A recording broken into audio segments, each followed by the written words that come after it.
I'm going to tell you a story about a very complicated and confusing time in my life. You see, I've never had a normal family experience. My parents split up before I was born and fought endlessly over my surname.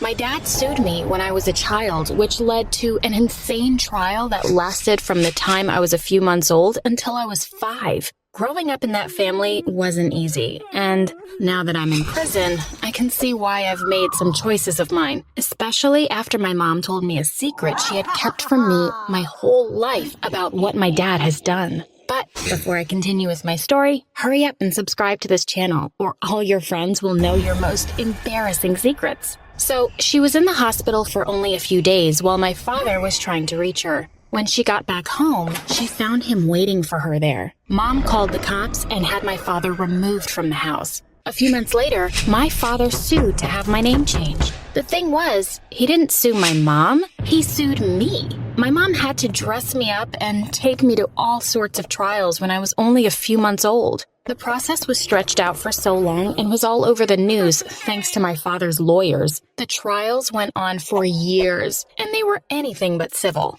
The public was fascinated by our family drama, and by the end of the first year, protests started to form outside of the courthouse and sometimes outside our home. As you can imagine, this was not a great way to grow up. The trials finally ended when I was 5 years old, when the judge yelled out, "Enough is enough. I will not let this go on any longer." He declared that I could choose my last name, as I was old enough to speak for myself now. It was a nice thought, but now I wish he let an adult help me instead, because I chose the last name Glitter Pony. Going through high school as Haley Glitter Pony wasn't easy. I was always the brunt of the jokes. I had a few friends, but not many, and they didn't stick around. My mom and I moved around a lot, trying to get away from our past. The more we moved, though, the harder it was for my mom to get a job. She started to blame me for it, and we fought all the time. We lived in a new city every year, sometimes 2 a year, and she always threw it in my face. By the time I was in high school, she had to work 2 or 3 jobs to support us. She left well before I was up in the morning and came home extremely late at night, exhausted and cranky. I'd ask her how her day was, and she'd always respond with some level of disdain. Most commonly,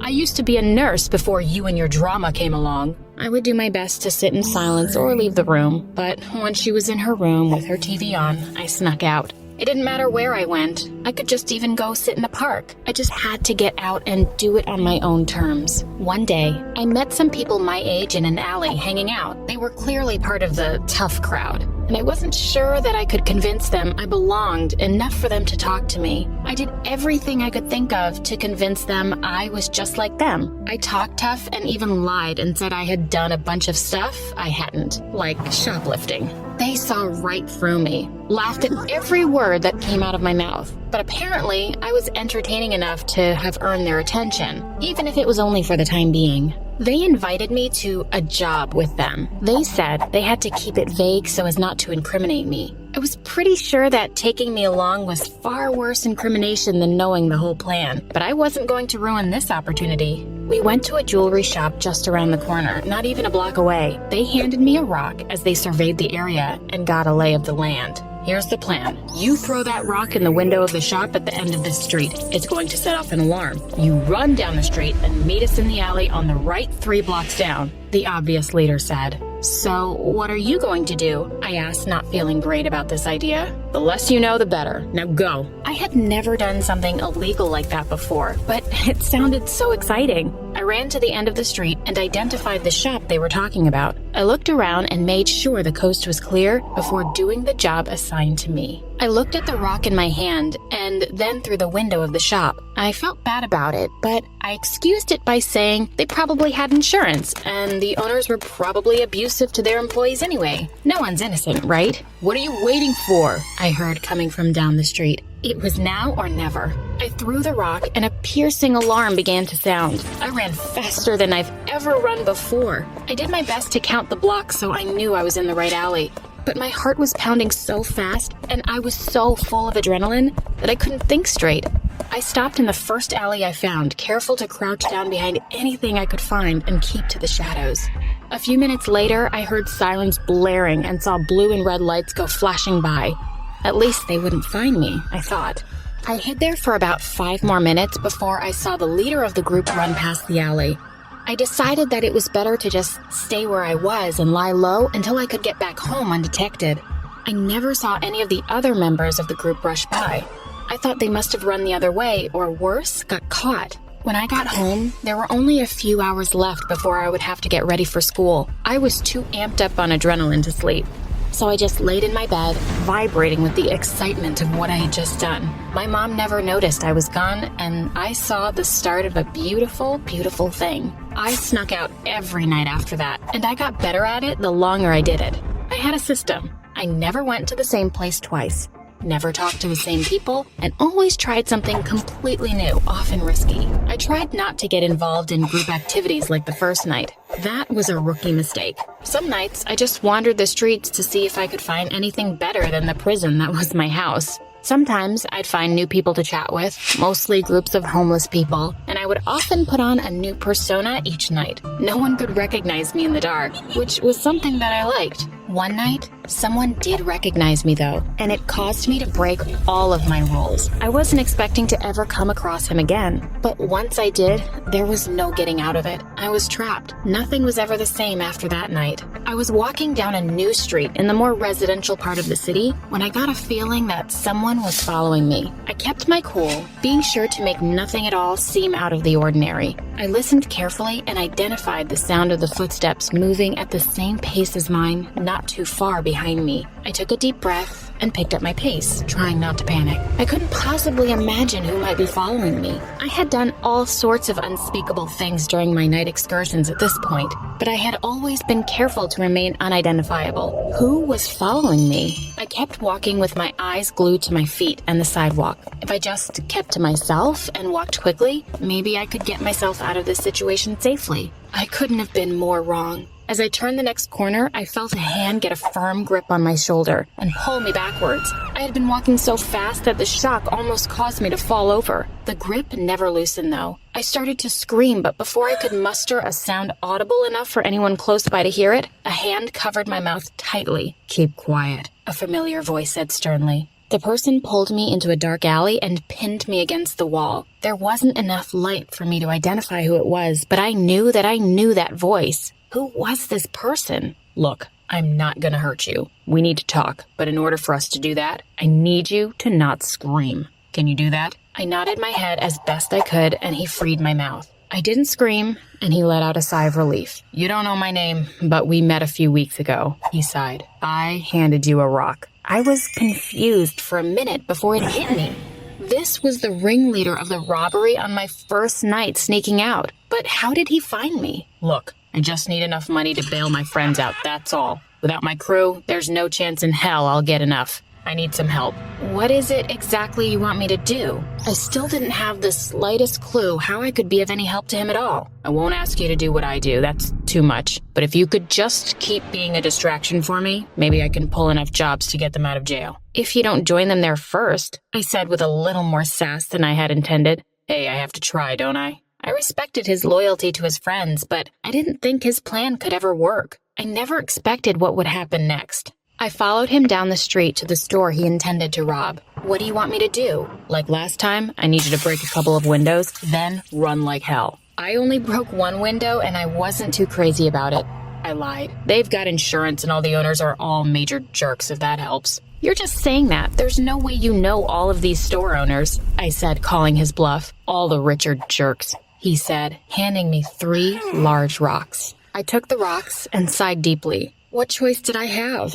I confirmed which stores to hit, so I was sure an alarm would sound. I took a deep breath, steadied myself, and ran the fastest I've ever run in my whole life. I took aim as I ran and made sure to throw each rock with enough force to truly break the windows. I didn't stop running until I was only a few streets from my house. I thought about hiding out and watching to see if he had enough time to get away, but I didn't want to risk it. When I got home, my mom was sitting in the living room waiting on me. She had turned all the lights off and hid in my room so that when I snuck back in the window, I'd think I'd gotten away with it again. As both my feet touched the ground, a light flicked on and my mom appeared. "Just where were you all night?" my mom said, sounding madder than I've ever heard her be. I swallowed hard and steeled myself. I could handle this. "Is that any of your business?" I asked, trying to sound more confident than I felt. "Excuse me," my mom yelled. That was definitely the wrong thing to say, but I didn't back down. I couldn't. I said, "Is that any of your business?" I said with an attitude. "You little," she yelled, unable to say the word I knew she wanted to. "What in the world has gotten into you? You were never a walk in the park, but my God." I was never a walk in the park? Try being blamed for something that happened to you when you were a kid. I wish I could storm out, but she stood between me and the door, and it was my room. I had to just stand my ground. "I don't blame you for that. I blame your father. I've told you that. I do blame you for this attitude and your recent behavior, though. That's for damn sure." "You've said that, but you've never once acted like it. Get out of my room, Mom. It's far too late to pretend like you care now." I ran to my bedroom and slammed the door, collapsing on the bed in a sobbing heap. Later, I heard my mom talking in the other room. I creeped to my door and cracked it open so I could listen in on her conversation. "I know, Mom, but I just can't tell her. It's not right," I heard her say. "It was bad enough that the trial went on long enough for her to remember it. I'm not going to let her know that anything could be worse." My heart started beating faster and faster. What could be worse than that? Look, I'm not going to tell her that her father assaulted me. I'm not. She's already traumatized enough. I did my best to keep this away from her as much as possible and let her have a normal childhood. She already has a bad enough view of her father. She deserves to have at least something to hold on to. I pushed the door closed gently and sunk to the floor. I hugged my knees and started crying harder and harder. How could I have been such a bad daughter? I had to do something for her. I had to get her forgiveness. I made a plan to steal a diamond ring and matching earrings from one of the jewelry stores I had seen the boy rob. I knew how to create a distraction for them, where the things were, and the way in and out without getting caught. I had observed it happening enough. The job went off without any complications at all. I conveniently found the boy I previously helped hanging out in the same alley where he was the first night I had seen him. He agreed to be my distraction since I had helped him before. He offered to pull off the job for me, but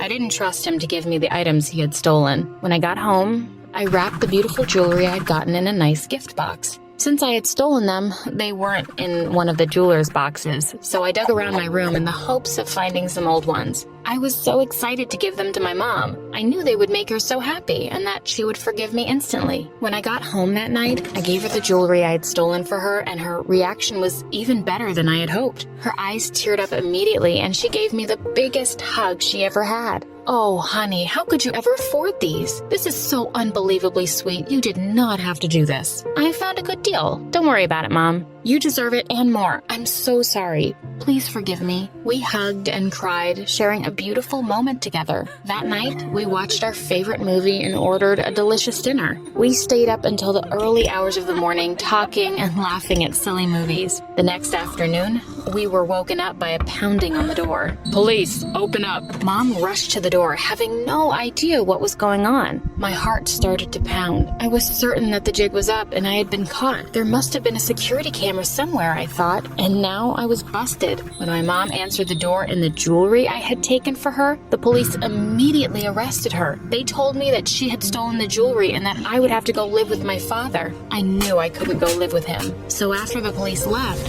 when I was supposed to be waiting on an agent to come take me to my father, I ran away. I ran to the prison to see my mother, to confess and ask her what to do. When I got there, she told me she knew about everything, but she wasn't going to tell the police. She held back tears as she told me to run and lay low. I sighed. I knew what I had to do. I went to the police and confessed everything. They arrested me on the spot and released my mother. She couldn't believe what I had done. Through her tears, she said, "This was too much, Haley. I just wanted a normal life for you. I get to talk to all the weirdos that I want. I don't have to escape at night to explore and act out. Any new adventure I need can be found talking to the people around me." I woke up with a terrible headache. I opened my eyes to see that I was lying down. I raised my hand to cover my eyes from the strong light that was coming from the window, and I noticed a long, thin tube attached to my hand. Wait, am I in the hospital? I looked around. I was lying in bed wearing a hospital gown, but no one was in the room. I checked my body. There was no sign of injuries or broken limbs. I was not feeling any pain. How did I end up here? I turned around and noticed the red button next to my bed. It had a little sign next to it that said, "Press in case of an emergency." And so I did. A nurse came rushing in. When she saw me, she freaked out and started calling the doctors. "Oh my God, Mr. Jeff, you finally woke up! That's a miracle!" Then 2 doctors came in and checked me. They started asking me stupid questions like how my name is spelled or what the sum of 1 plus 1 is. And then they started asking personal questions about different things in my life, and I answered them suspiciously. "You seem perfectly fine. We're just going to run a few tests and see the results. Then you should be able to go home." Wow, your family is going to be happy to see you awake.